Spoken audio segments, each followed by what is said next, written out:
Kapag sinabi ng company nyo na ang mga chikwa na ang bahala sa inyong turbocharger, dahil kasama na nga daw yan sa package sa dry dock. Wow. So ganito ang mangyayari. Ganito magtrabaho ang mga chikwa. Bawat ginagalaw nila at binabaklas dapat yung bantayan at i-testing talaga pagkatapos, para malaman nyo.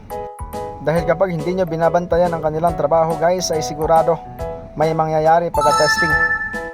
Lalo na yung pagkabit nila, minsan kulang sa gasket, tornilyo.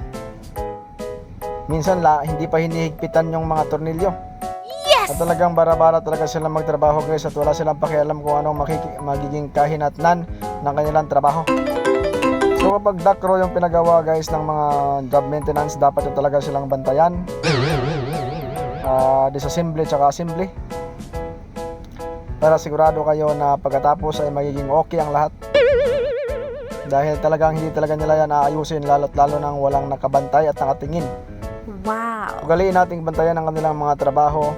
Dahil minsan guys sa mga taong dry dock, yung mga isa lang yung marunong dyan, yung iba mga utusan lang.